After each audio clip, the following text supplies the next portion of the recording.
Istriku, permata hatiku, sebaiknya kita terus bersabar menghadapi permasalahan ini.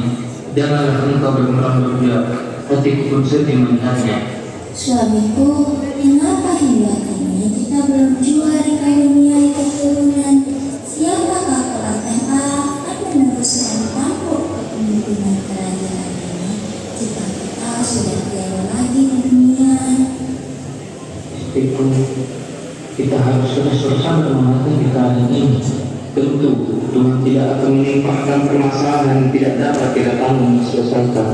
Aku berharap engkau akan terus bersabar, istriku. Ratu Malika duduk di kamarnya sembari bertopang dagu menakutkan kedua tangannya.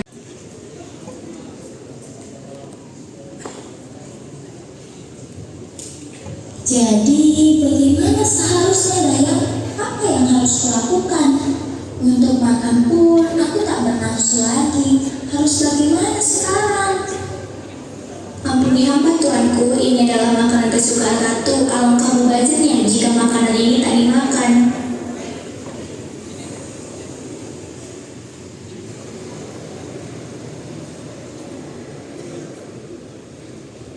Bagaimana kalau besok tuanku jalan-jalan terlebih dahulu? Siapa tahu dengan melihat banyak tempat perasaan Ratu Malika akan berubah menjadi lebih baik. Baiklah, besok pagi temani aku ke tempat tersebut. Bagaimana turunmu yang biru? Tentu saja tuanku, hamba sangat senang tuanku mau ikut menemui warga besok. Hari belum terlalu terik ketika tiba di tempat yang dituju. Mereka melewati sebuah kampung dan pasar yang menjual beragam keperluan sehari-hari.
Hamba melihat kedatangan menemukan buah kepala yang di sebelah sana. Buah kepala yang itu berguna untuk menurunkan panas demam. Kebetulan paman saya sedang sakit dan saya ingin membeli beberapa biji buah kepala tersebut sebagai obat. Tuanku bisa tunggu di sini sebentar. Saya berjanji tidak akan pergi lama-lama.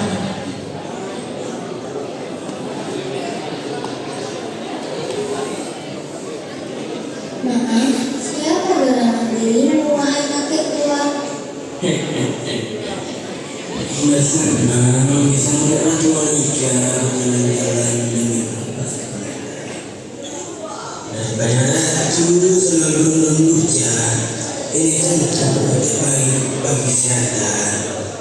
Dari mana gerangan kakek tahu saya sering berminum buca? Baiklah, siapa kakek ini? Asal-asalnya aku belum pernah melihat kakek ini sebelumnya. Tuanku, sebelum penyakit Tuanku rasakan, Insya Allah semua penyakit akan ada obatnya. Tinggal bagaimana kita berusaha. Jika Raja dan Ratu benar-benar menginginkan seorang anak, hamba bisa memberinya satu cara. Mungkin Tuanku memang harus memberatkan seluruh daya dan upaya. Bagaimana bisa kakek tahu kami sangat menginginkan anak? Silakan Tuanku mencari seekor bunga hijau di laut angka bagi kita. Bunga tersebut adalah bunga ajaib yang mampu mengabulkan permohonan Tuanku Raja dan Ratu. Begitu kira-kira.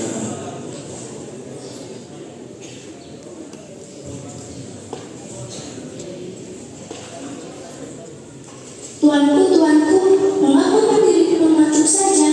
Ayo kita teruskan perjalanan. Hamba sudah mendapat buah kopi yang diperlukan. Sebentar, saya hendak berpamitan kepada kakek. Tuanku mencari siapa? Sedari tadi hamba tak melihat siapa-siapa di sini. Selain tuanku yang sedang berdiri di mematuk saja. Di sini tadi ada seorang kakek-kakek berpakaian serba putih. Aku juga berbicara dengannya tadi. Apakah kau melihatnya, wahai Dayang? Tidak ada siapa-siapa di sini kecuali tuanku Ratu. Hamba bisa pastikan hal tersebut.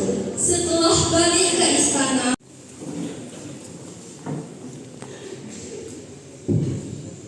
Gerangan apakah yang terjadi dengan istriku? Mengapa engkau tampak dan gesa-gesa dan wajahmu seperti orang berbunga? Suamiku ketika tadi berada di pasar desa, Dayang Biru sempat meninggalkanku beberapa saat karena ingin membeli sesuatu. Aku hanya berdiri memandang Dayang Biru dari kejauhan saja. Tiba-tiba ada yang menepuk pundakku. Ketika aku membalikkan badan, aku melihat seorang kakek-kakek mengenakan pakaian serba putih. Ia juga berambut dan berjilbab putih. Rasa-rasanya aku belum pernah melihat kakek itu sebelumnya. Lalu, apa yang terjadi berikutnya istriku? Apa yang ia katakan padamu? Jadi begini suamiku, aku pun tak tahu ia tahu dari mana tentang semua masalah yang kita hadapi saat ini. Kakek tua itu tiba-tiba saja menyarankan supaya kita mencari bunga hijau ajaib yang ada di laut Bangka Utara. Ia berkata, sikunya dapat mengabulkan permintaan kita. Permintaan? Maksudmu permintaan apa itu? Rajaku, permintaan yang dimaksud si kakek tadi adalah permintaan anak yang selalu kita minta kepada Tuhan. Bagaimana jika perkataannya memang benar? Tentu tak ada salahnya bagi kita untuk mencoba, bukan? Baiklah, kita akan berusaha untuk mencari si yang hijau ajaib tersebut. Jika perlu, kita sedang praktik agar terbaik di istana untuk mencari tempat yang dimaksud oleh kakek tua itu. Kita akan berusaha keras menemukan puyuh hijau yang dapat membantu kita memperoleh keturunan. upaya mencari puyuh hijau ajaib ini selesai. Para prajurit mempersembahkan seekor puyuh berwarna hijau kepada raja dan ratu. Seekor puyuh tersebut berukuran sedang, berwarna hijau muda dan memiliki cangkang yang sangat keras. Ampun, ibu, ampun tuanku. Hamba memang bukan penyu sembarang penyu.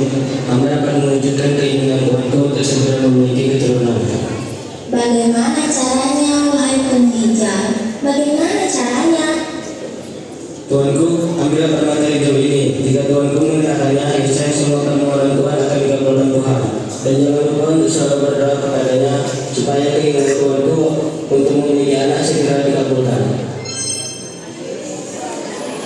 Ratu, jika kelak Tuhan sudah lahir ke dunia, tuanku harus menyerahkan batu permata hijau ini kepadanya. Ia yang harus mengenakan kalung tersebut. Selain itu, dirilah yang menjadi anak yang berbudi pekerti luhur. Satu lagi, kalian tidak boleh memberitahukan rahasia ini kepadanya. Kalian tidak boleh pula menyebar berita dari mana hamba berasal. Seperti itu kira-kira. Tugas hamba sudah selesai sekarang. Hamba mohon pamit harus kembali ke tempat asal hamba.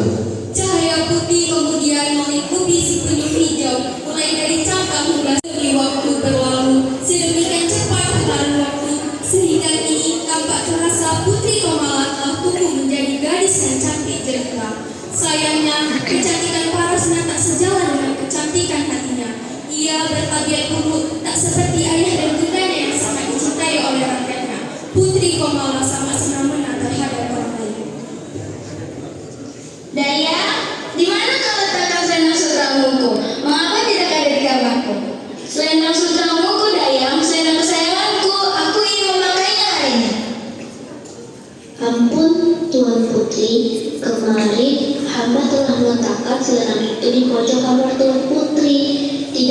Tuan Putri melihatnya?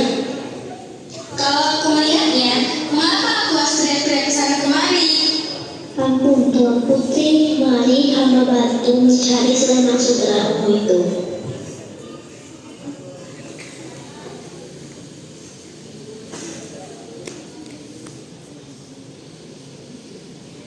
Putri Komala, ini selendang yang Tuan Putri cari-cari kan? Memang ada di kamar ini bukan?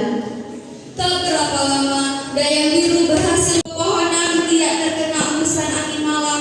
Suasana begitu syahdu, namun kesyahduan itu tidak dirasakan oleh Putri Komala. Ia bangun dan merasa terengah-engah setelah bermimpi. Dalam mimpinya, Putri Komala tengah berenang-renang di lautan yang biru. Tiba-tiba dari kejauhan, ia melihat seekor penyu hijau tengah berenang pelan dan jauh dari posisinya saat itu. Warnanya yang terang hijau mencolok membuat sang putri penasaran.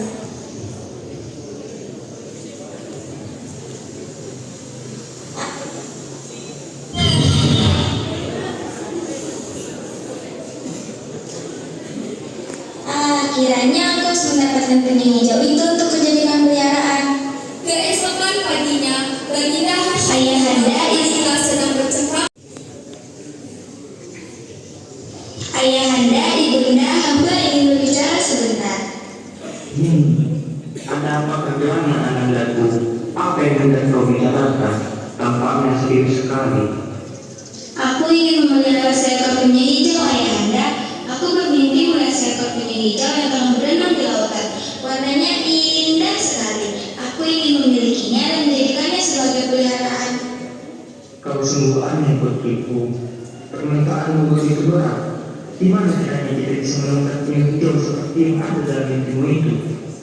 Benar anakku, penyu hijau itu ada di samudera yang luas dan tentu saja penyu bukan untuk dijadikan hewan peliharaan.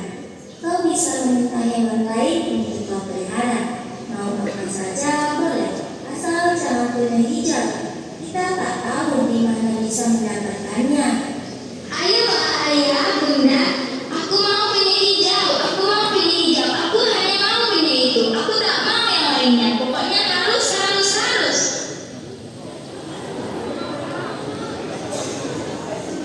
Suamiku, mungkinkah penyu yang dimaksud oleh kanan kita itu adalah penyu yang telah berjasa memberikan batu permata hijau dan mengabulkan permohonan kita selama bertahun-tahun silam. Kekhawatiranmu persis dengan apa yang kurasakan. Jangan-jangan penyu hijau yang dimaksud Putri Komala adalah penyu hijau yang telah membantu kita dulu. Tidak boleh nakiku, kita tidak boleh memberitahukan tempat sang penyu itu berada kepada anak kita. Hal itu akan membahayakan kita semua. Lagi pula, kita sudah berjanji kepada si penyu untuk menjaga rahasia ini, bukan?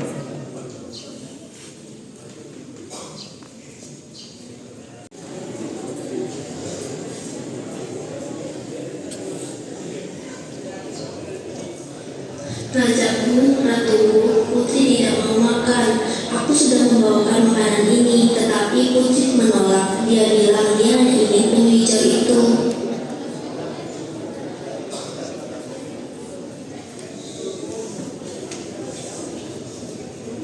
Suamiku, bagaimana sekarang? Anak kita tak mau makan. Baiknya kita cari saja penyu hijau itu. Istriku, kita sudah berjanji untuk tidak membawa rahasia si penyu itu kepada siapapun. Jika kita sudah berjanji, tentu harus ditepati, bukan? Sudah seharian sang putri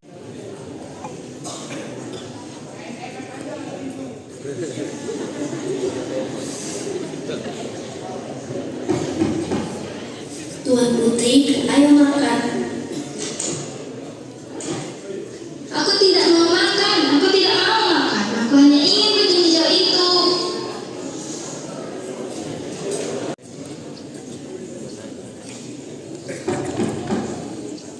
Sayang, anakku, ayo keluar. Ayo makan. akhirnya karena tidak tahan melihat kondisi Putri Komala, Baginda Hashim memutuskan untuk mengabulkan permintaan putrinya itu. Malam itu juga mereka bergegas menuju kamar Putri Komala dan menyampaikan kabar yang sudah ditunggu-tunggu oleh sang putri. Anakku, kami ingin bicara dengan malam ini. Bukalah pintu yang dikuntiku. Masuk ayahanda dan ibunda.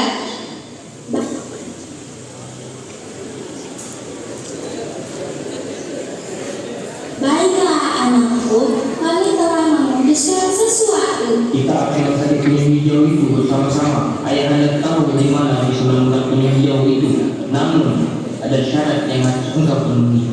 Benarkah itu ayahanda? Benarkah apa yang ayahanda katakan? Kita bisa mencari penyu itu bersama-sama? Betul, kita bisa mencarinya bersama.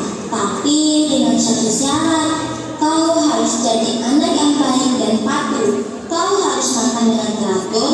Besok pagi-pagi kita akan menuju laut untuk mencari penyu hijau itu. Asyik, hore! Aku akan segera mendapatkan penyu hijau. Asyik! Cahaya matahari bersinar luar. Pergilah kalian semua menuju lautan di wilayah utara. Temukan penyu ajaib berwarna hijau yang mungkin saja sedang berenang di sana. Kalian harus membawanya pulang ke istana ini. Demikian kitabku yang harus kalian patuhi. Pada suatu sore yang teduh, penyu di pantai. Kalau di sana tak bisa menemukan penyu hijau itu, aku tak akan pulang. Aku akan terus mencarinya sampai ketemu. Setelah sekian lama berjalan,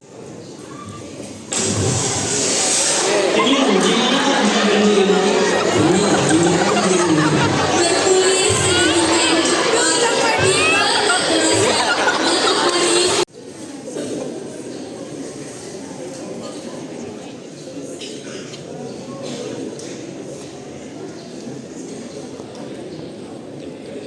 Dasar prajurit lemah, mencari penyu saja tidak bisa. Yang bisa kalian lakukan hanya duduk-duduk santai saja. Putriku yang cantik jelita, mereka sedang beristirahat sejenak. Biarkan saja dulu, kau pun harus istirahat. Kita sudah cukup lama mencari si penyu itu. Jika memang tak ada tanda-tanda keberadaannya, alangkah baiknya jika kita kembali ke istana dan meneruskan